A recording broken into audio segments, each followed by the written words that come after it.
ಸ್ನೇಹಿತರೆ ನಮಸ್ಕಾರ ಎಲ್ರಿಗೂ welcome back to the channel. ಇವತ್ತಿನ ಈ ವಿಡಿಯೋದ ಮಾಹಿತಿ ಏನಂದರೆ, ಕರ್ನಾಟಕದಲ್ಲಿ ಬಹುದಿನಗಳಿಂದ ಅಂದರೆ ತಿಂಗಳ ಮೇಲಾಯಿತು ಈ ಒಂದು ಪ್ರಕ್ರಿಯೆ ಸ್ಟಾರ್ಟ್ ಆಗಿ SIR ಸ್ಪೆಷಲ್ ಇಂಟೆನ್ಸಿವ್ ರಿವಿಷನ್ ಈ ಒಂದು ಪ್ರಕ್ರಿಯೆ ನಡೀತಾ ಇತ್ತು. ಈ ಒಂದು ಪ್ರಕ್ರಿಯೆಯಲ್ಲಿ ಯಾರ್ದೆಲ್ಲ ಎನಮರೇಷನ್ ಫಾರಮು ರಿಟರ್ನ್ ಆಗಿಲ್ಲ, ಯಾವ್ಯಾವ ಕಾರಣಗಳಿಂದಾಗಿ ರಿಟರ್ನ್ ಆಗಿಲ್ಲ ಅಂತೇಳಿ ಕಾರಣ ಸಮೇತವಾಗಿ ಈ ಒಂದು ಪಟ್ಟಿನ ಬಿಡುಗಡೆ ಮಾಡಿದ್ದಾರೆ. ಇಲ್ಲಿ ಗ್ರಾಮ ವೈಸು ನಿಮ್ಮ ಗ್ರಾಮದಲ್ಲಿ ಎಷ್ಟು ಜನರದು ಕಲೆಕ್ಟ್ ಆಗಿಲ್ಲ ಅದರ ಲೀಸ್ಟ್ನ ಕೂಡ ನೀವು ನೋಡ್ಬೋದು. ತುಂಬ ಜನರು ಕಳೆದ ವಿಡಿಯೋದಲ್ಲಿ ಕಮೆಂಟ್ ಮಾಡಿದ್ರಿ ಮೊಬೈಲಲ್ಲಿ ಓಪನ್ ಆಗ್ತಾ ಇಲ್ಲ ಅಂತ. ಈ ಒಂದು ವಿಡಿಯೋದಲ್ಲಿ ಮೊಬೈಲಲ್ಲೂ ಕೂಡ ಡೌನ್ಲೋಡ್ ಮಾಡ್ಕೋಬೋದು. ಸಂಪೂರ್ಣವಾಗಿ ಈ ಒಂದು ಲೀಸ್ಟಲ್ಲಿ ನಿಮ್ಮ ಹೆಸರಿದೆಯಾ ಅಥವಾ ನಿಮ್ಮ ಅಕ್ಕಪಕ್ಕದ ಮನೆಯವರ ಏನಾದರೂ ಹೆಸರಿದೆಯಾ, ನಿಮ್ಮ ಗ್ರಾಮದಲ್ಲಿ ಯಾವುದಾದ್ರು ವ್ಯಕ್ತಿಯ ಹೆಸರು ಮಿಸ್ ಆಗಿ ಏನಾದರೂ ಈ ಒಂದು ಲೀಸ್ಟಲ್ಲಿ ಬಂದಿದೆಯಾ ಅಂತ ನೀವೇ ಖುದ್ದಾಗಿ ಚೆಕ್ ಮಾಡ್ಕೋಬೋದು. ಸಂಪೂರ್ಣವಾದ ಮಾಹಿತಿನ ತಿಳಿಸ್ಕೊಟ್ಟಿದ್ದೀನಿ. ವಿಡಿಯೋನ ಸ್ಕಿಪ್ ಮಾಡ್ದಂಗೆ ನೋಡಿ. ಫಸ್ಟ್ ಟೈಮ್ ಏನಾದರೂ ನಮ್ಮ ಚಾನಲ್ ನೋಡ್ತಾ ಇದ್ದೀರಿ ಅಂದರೆ ದಯವಿಟ್ಟು ನಮ್ಮ ಚಾನಲ್ನ ಸಬ್ಸ್ಕ್ರೈಬ್ ಮಾಡ್ಕೊಳ್ಳಿ. AJ Tech Kannada YouTube channel ಅಂತ. ಮುಂದೊಮ್ಮೆ ನಿಮ್ಮದು ಏನಾದರೂ ಈ ಒಂದು ಲೀಸ್ಟಲ್ಲಿ ನಿಮ್ಮ ಹೆಸರು ಬಂದಿತ್ತು ಅಂದರೆ, ನೀವು ಪ್ರೆಸೆಂಟಾಗಿ ಈಗ ವೋಟರ್ ಆಗಿದ್ದೀರಿ ಅಂದರೆ ನಿಮ್ಮದು ಈ ಲೀಸ್ಟಲ್ಲಿ ಬಂದಂಥವಕ್ಕೆ ಪರಿಹಾರ ಏನು, ಇದನ್ನು ಯಾವ ರೀತಿ ಸರಿಪಡಿಸ್ಕೋಬೇಕು ಅಂತ ಮುಂದೆ ವೀಡಿಯೋ ಮಾಡಿ ನಿಮಗೆ ತಿಳಿಸ್ಕೊಡ್ತೀನಿ. ಏನೇನು ದಾಖಲಾತಿಗಳನ್ನ ಅಪ್ಲೋಡ್ ಮಾಡಬೇಕು ಅನ್ನೋದ್ರ ಬಗ್ಗೆ. ಅದಕ್ಕೋಸ್ಕರ ಚಾನಲ್ನ ಯಾವಾಗಲೂ ಸಬ್ಸ್ಕ್ರೈಬ್ ಮಾಡಿ ಇಟ್ಕೊಂಡಿರಿ, ನಿಮಗೆ ತಕ್ಷಣ ನೋಟಿಫಿಕೇಷನ್ ಬರುತ್ತೆ. ಸ್ನೇಹಿತರೆ ಬನ್ನಿ, ಈ ಒಂದು ಲೀಸ್ಟ್ನ ಯಾವ ರೀತಿ ಡೌನ್ಲೋಡ್ ಮಾಡ್ಕೊಳ್ಳೋದು ಅಂತ ಮೊಬೈಲಲ್ಲಿ ತಿಳಿಸ್ಕೊಡ್ತೀನಿ.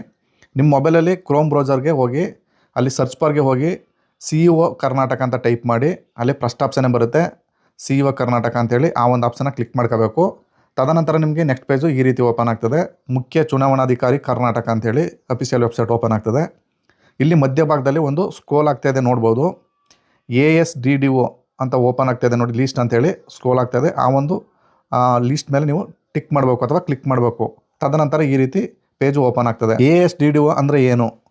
Absent, shifted, death, duplicate and others ಅಂತ.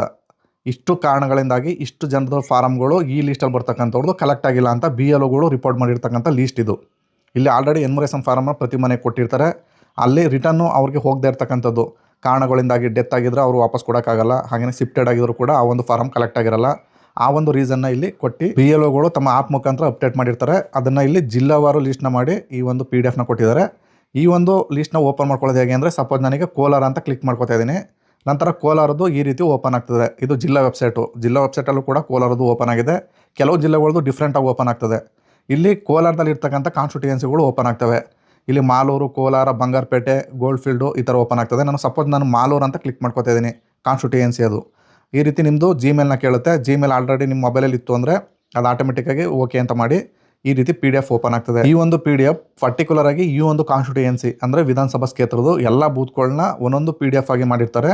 ಇಲ್ಲಿ ಕ್ರಮ ಸಂಖ್ಯೆ, ಭಾಗ ಸಂಖ್ಯೆ ಅಂತ ಮೊದಲು ಕೇಳಿದ್ರಲ್ಲ, ಅದೇ ರೀತಿ ಇಲ್ಲಿ ಭಾಗ ಸಂಖ್ಯೆ ಇಲ್ಲಿ 145, 146, 147, 148 ಈ ರೀತಿ ಇರುತ್ತೆ. ಈ ಒಂದು ಗೊತ್ತಾಗಲಿಲ್ಲ ಅಂದರೆ ನಿಮಗೆ ಕೊಟ್ಟಿರ್ತಕ್ಕಂಥ ಎನ್ಯುಮರೇಷನ್ ಫಾರಮ್ನ ಮೇಲ್ಭಾಗದಲ್ಲಿ ಆ ಒಂದು ಕ್ರಮ ಸಂಖ್ಯೆ ಇರುತ್ತೆ. ಆ ಒಂದು ಕ್ರಮ ಸಂಖ್ಯೆ ನಿಮ್ಗೆ ಗೊತ್ತಾಗಲಿಲ್ಲ ಅಂದರೆ ನಿಮ್ಗೆ ಎನ್ಯುಮರೇಷನ್ ಫಾರಮ್ 2 ಕೊಟ್ಟಿರ್ತಾರೆ. 2ರಲ್ಲಿ ಒಂದು ಫಾರಮು ನಿಂಬಳಿನೇ ಇರುತ್ತೆ. ಆ ಒಂದು ಫಾರಮ್ನಲ್ಲಿ ನೀವು ಚೆಕ್ ಮಾಡ್ಕೋಬಹುದು. ಪರ್ಟಿಕ್ಯುಲರ್ ಆಗಿ ಈ ಒಂದು ಮತಗಟ್ಟೆಯಲ್ಲಿ ಯಾರ್ದೆಲ್ಲ ಈ ಒಂದು ಎನ್ಯುಮರೇಷನ್ ಫಾರಮ್ ಕಲೆಕ್ಟ್ ಆಗಿಲ್ಲ, ಯಾವ್ಯಾವ ಕಾರಣಕ್ಕೋಸ್ಕರ ಕಲೆಕ್ಟ್ ಆಗಿಲ್ಲ ಇಲ್ಲಿ ನೋಡ್ಬೋದು. ಅನ್ಟ್ರೇಸಬಲ್ ಅಥವಾ ಆಬ್ಸೆಂಟ್ ಅಂದರೆ ಅವರು ನಾವು ಹೋದಾಗ BLOಗಳಿಗೆ ಸಿಕ್ಕಿಲ್ಲದೆ ಇದ್ದರೆ ಈ ರೀಸನ್ನ ಕೊಟ್ಟಿರ್ತಾರೆ.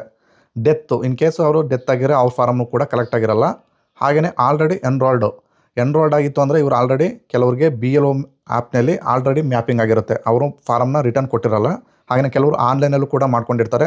ಅವರು ಫಾರಮ್ನ ಮತ್ತೆ ಕೂಡ BLOಗೆ ರಿಟರ್ನ್ ಮಾಡಿರಲ್ಲ. ಅಂಥವ್ರಿಗೆ ಆಲ್ರೆಡಿ ಎನ್ರೋಲ್ಡ್ ಅಂತ ತೋರಿಸ್ತಾ ಇರುತ್ತೆ. ಆಲ್ರೆಡಿ ಎನ್ರೋಲ್ಡ್ ಅಂದರೆ ಯಾವುದೇ ಥರದ ಸಮಸ್ಯೆ ಇಲ್ಲ. ಇಲ್ಲಿ ಸಮಸ್ಯೆ ಬರ್ತಕ್ಕಂಥದ್ದು ಪರ್ಮನೆಂಟ್ಲಿ ಶಿಫ್ಟೆಡ್ಡು, ಅನ್ಟ್ರೇಸಬಲ್ ಅಥವಾ ಆಬ್ಸೆಂಟು, ಡೆತ್ ಆಗಿರೋ ಡೆತ್ ಅಂತಲೇ ಬಂದಿರುತ್ತೆ. ಅದೇನು ಸಮಸ್ಯೆ ಇಲ್ಲ. ಹಾಗೆಯೇ ತುಂಬ ಜನರುಗಳು ಅವ್ರು ಹೋದಾಗ ಆ ಸ್ಥಳದಲ್ಲಿ ಇರಲ್ಲ, ಮದುವೆಯಾಗಿ ಬೇರೆ ಕಡೆಗೆ ಹೋಗಿರ್ತಾರೆ. ಅಂಥವ್ರಿಗೆ ಪರ್ಮನೆಂಟ್ಲಿ ಆಬ್ಸೆಂಟ್ ಅಂತ ತೋರಿಸಿರ್ತಾರೆ ಅಥವಾ ಶಿಫ್ಟೆಡ್ ಅಂತ ತೋರಿಸಿರ್ತಾರೆ. ಈ ರೀತಿ ಕೆಲವರಿಗೆ ಇದ್ದರೂ ಕೂಡ ಪರ್ಮನೆಂಟ್ಲಿ ಆಬ್ಸೆಂಟ್ ಅಂತ ತೋರಿಸಿರ್ಲೂಬಹುದು. ನಿಮ್ಮ ಗ್ರಾಮದ ಲೀಸ್ಟ್ನ ಈ ರೀತಿ ಓಪನ್ ಮಾಡ್ಕೊಳ್ಳಿ. ಒಂದು ವೇಳೆ ಇನ್ ಕೇಸು ನಿಮ್ಮ ಗ್ರಾಮದಲ್ಲಿ ಅವರು ವಾಸವಾಗಿದ್ದರೂ ಕೂಡ ಮತಪಟ್ಟಿಯಲ್ಲಿ ಹೆಸರನ್ನು ಮುಂದೆ ಈ ರೀತಿ ಏನಾದ್ರು ಬಂದಿತ್ತು ಅಂದರೆ ಅವ್ರಿಗೆ ಏನು ಮಾಡಬೇಕು ಅಂತ ಮುಂದಿನ ವೀಡಿಯೋದಲ್ಲಿ ತಿಳಿಸ್ಕೊಡ್ತೀನಿ. ಕೆಲವು ದಾಖಲಾತಿಗಳು ಬೇಕು, ಆ ದಾಖಲಾತಿಗಳನ್ನ ಈಗಲೇ ಸರಿಪಡಿಸ್ಕೊಳ್ಳಿ. ನಿಮಗೆ ಈ ತಿಂಗಳ 10ನೇ ತಾರೀಕಿನ ನಂತರ ಕೆಲವು ದಾಖಲಾತಿಗಳನ್ನ ಚುನಾವಣಾ ಆಯೋಗ ಕೇಳುತ್ತೆ. ನಿಮಗೆ 12 ದಾಖಲಾತಿಗಳ ಪೈಕಿ ಒಂದು ದಾಖಲಾತಿನ ಕೊಟ್ಟು ಮತಪಟ್ಟಿಯಲ್ಲಿ ನಿಮ್ಮ ಹೆಸರನ್ನು ಉಳಿಸ್ಕೋಬೋದು. ಹೇಗೆ ಅನ್ನೋದ್ರ ಬಗ್ಗೆ ಮುಂದಿನ ವೀಡಿಯೋದಲ್ಲಿ ಮಾಹಿತಿನ ತಿಳಿಸ್ಕೊಡ್ತೀನಿ. ವೀಡಿಯೋನ ಸ್ಕಿಪ್ ಮಾಡ್ದಂಗೆ ನೋಡಿ. ಜೆನ್ಯೂನ್ ಆದ ಮಾಹಿತಿ ಬೇಕು ಅಂದರೆ ದಯವಿಟ್ಟು ನಮ್ಮ ಚಾನಲ್ನ ಸಬ್ಸ್ಕ್ರೈಬ್ ಮಾಡ್ಕೊಳ್ಳಿ. AJ Tech Kannada YouTube channel ಅಂತ. ಇಲ್ಲಿ ತನಕ ವೀಡಿಯೋ ನೋಡೋದಕ್ಕೆ ಎಲ್ಲರಿಗೂ ಧನ್ಯವಾದಗಳು. ನಮಸ್ಕಾರ.